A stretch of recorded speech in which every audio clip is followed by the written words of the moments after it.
Untuk perhatikan di sini. Yang keempat, orang yang sibuk dengan dunia, mencintai dunia, dia terhalang dari mengerjakan apa yang bermanfaat.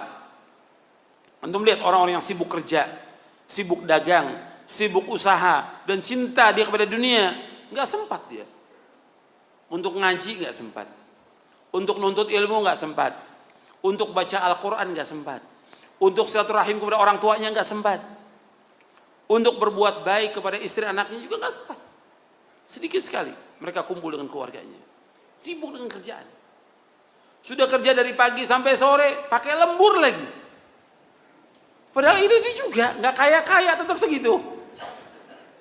Cuma yang dikorbankan apa?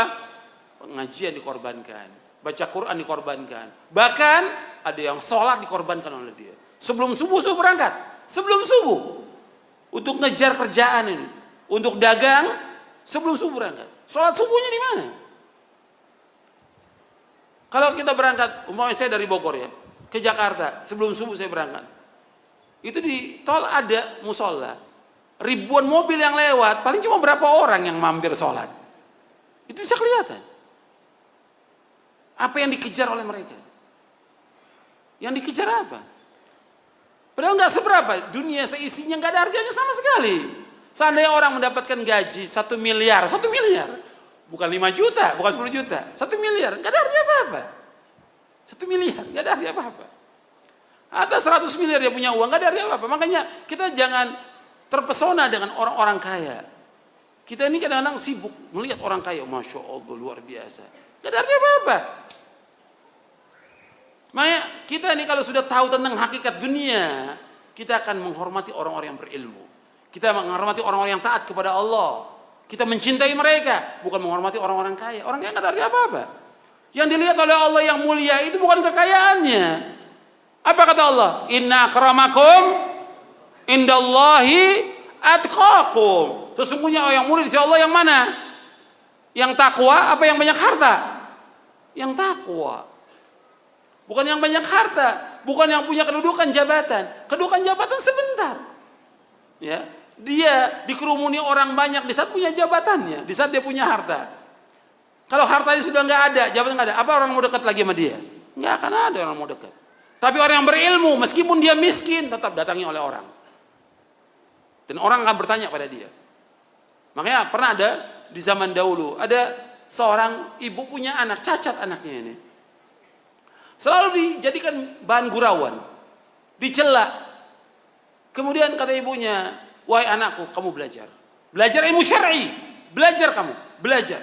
Allah akan muliakan kamu. Karena dia ingat kepada ayat Al-Quran si ibu ini. Yarfa'in lahu alladhina amanu minkum walladhina utul ilma darajat. Belajar, anak ini terus belajar.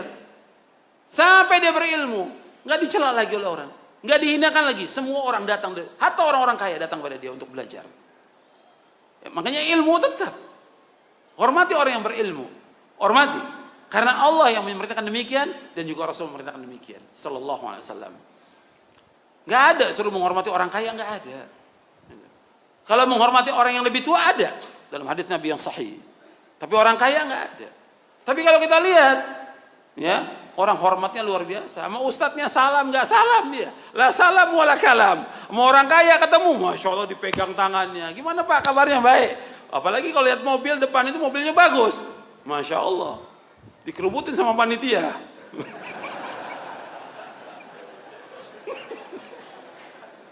Allahul musta'an. Jadi dilihat oleh manusia orang kaya. Orang kaya yang dilihat.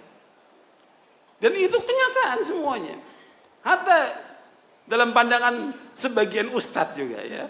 Yang dilihat orang kaya. Dalam Islam bukan orang kaya, orang yang bertakwa kepada Allah. Nggak ada nilainya orang kaya itu. Makanya kalau kita sudah tahu hakikat dunia, nggak ada artinya orang-orang itu. Dia ajak mereka untuk ngaji, udah. Kita hanya mengajak mereka untuk ibadah kepada Allah. Sudah kita ajak mereka. Kalau mereka dari hartanya mau bantu masjid, mau bantu pondok, buat dia, bukan buat kita. Bukan buat pribadi kita, buat dia di akhirat pahalanya, bukan buat kita. Kita hanya mengajak. Tapi jangan kemudian kita dekati orang-orang kaya itu sampai kita tunduk pada mereka, jadi budaknya mereka. Nggak boleh dalam Islam. Banyak yang jadi budak, termasuk ustadz banyak yang jadi budak orang kaya. Bodoh. Gitu. Nggak boleh dalam Islam. Diajak mereka untuk ngaji, memahami tentang agama yang hak, agar mereka faham tentang Islam, melaksanakan Quran dan Sunnah. Sampai si ustaz nggak berani negor si orang kaya ini yang jelas melanggar syariat, berbuat maksiat. Kenapa? Uangnya dibeli hatinya dengan uangnya, nggak boleh dalam Islam. Makanya ingat, kita jangan sampai terhalang daripada akhirat ini dengan adanya orang-orang kaya. Saya kembali kepada yang tadi, kata Ibnu Qayyim, orang yang cinta dunia, dia sibuk dengan dunia, sibuk sudah luar biasa dengan dunia ini. Sehingga apa? Nggak sempat ngaji. Anda bisa lihat, bukan mereka nggak ada waktu hari Ahad ini libur, bukan mereka nggak ada waktu.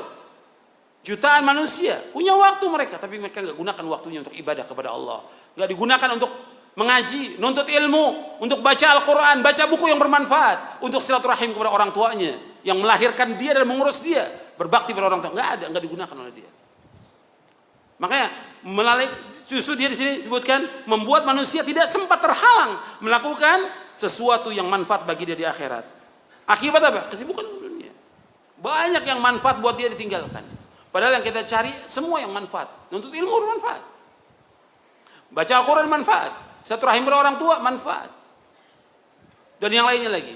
Itu banyak tidak digunakan oleh mereka.